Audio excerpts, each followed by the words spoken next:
Saludos queridos amigos, gracias por compartir con nosotros. Yo soy Andy García y esto es un día como hoy en la historia. Hoy es 25 de abril. Si me ven por ahí a Al Pacino, me lo saludan. Hoy está de cumpleaños. Felicidades, cara cortada. Estas son las efemérides. Hoy se conmemora el Día Mundial del Paludismo, una enfermedad que afecta a más de 240 millones de niños y mata a más de 600.000 cada año. ¿Qué? Sí, este día fue instituido por la OMS en la Asamblea de la Salud del 2007. Se considera una ocasión para concientizar sobre los efectos de la malaria. Andy, ¿cómo así? Es que así también se le llama a esta enfermedad, causada por parásitos que se transmiten al ser humano por la picadura de las hembras del mosquito Anófeles. En la historia, un día como hoy, en 1607, tiene lugar en medio de la Guerra de los 80 años la Batalla de Gibraltar, en la que en unas 4 horas la flota de las Provincias Unidas de los Países Bajos destruye la flota española. Andy, ¿cómo así? Sí, no es que la flota fuera mucho más efectiva, pero la flota de los Países Bajos sorprendió a la flota española mientras se encontraban sus barcos atracados, o sea, amarrados en la bahía de Gibraltar. Claro, amarrados a cualquiera le dan.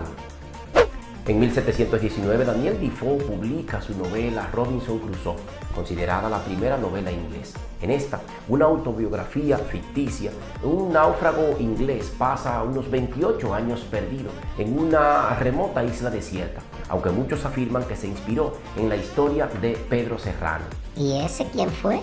Pues es que en 1526 el capitán español Pedro Serrano sobrevivió al hundimiento de su barco, viviendo por 8 años en un banco de arena en el Mar Caribe. Al ser rescatado, Serrano contó que en 1529 otro náufrago llegó al banco de arena en un pequeño barco. ¿Qué? Sí, te imaginas 3 años después del naufragio, ¿dónde estaría ese otro náufrago? Ambos fueron rescatados en 1534, pero el compañero de Serrano murió poco después de ser rescatado en el mismo barco que los socorrió, sin ver nuevamente su casa. En 1859 en Egipto comienza la construcción del Canal de Suez, el canal artificial que une el mar Mediterráneo con el Golfo de Suez y de ahí al Mar Rojo, o sea, es la división más cercana entre África y Asia. Sí, esa rayita divide 2 continentes. En sus obras trabajaron más de 1,5 millones de obreros hasta su finalización 10 años más tarde, en 1869, con un costo de 17 millones de libras esterlinas.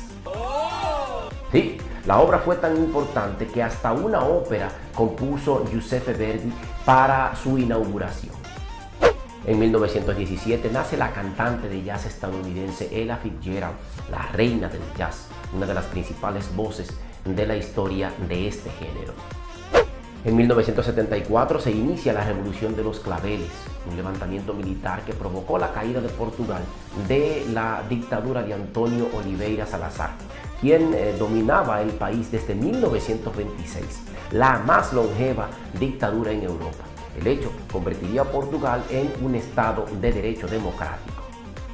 En 1990, después de derrotar al presidente sandinista Daniel Ortega en las elecciones de febrero, Violeta Chamorro es posesionada como presidenta de Nicaragua.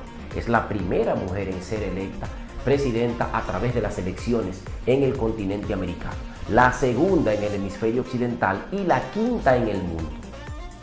Ya en la República Dominicana, que aún era la española, todavía no era la República Dominicana, en 1655, el general Robert Venables, al mando de 6.000 soldados y con una caballería de 120 unidades, inicia el avance de sus tropas desde Nizao hacia la ciudad de Santo Domingo, con el objetivo de conquistarla.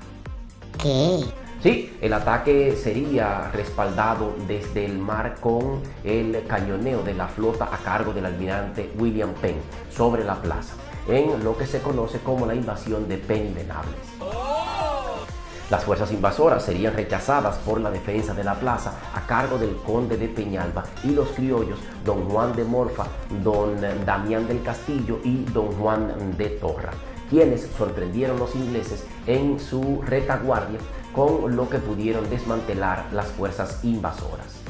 En 1844, el general haitiano Jean-Louis Pierrot, luego de su derrota en la batalla del 30 de marzo en Santiago, desconoce el gobierno del general Charles Herard y proclama la separación del norte de Haití del resto del territorio, dando paso a la división en lo que se conoce como los dos bandos de Haití. Estas han sido las efemérides de un día como hoy en la historia. Qué bueno compartirlas con ustedes así, entre amigos. Nosotros nos vemos en una próxima.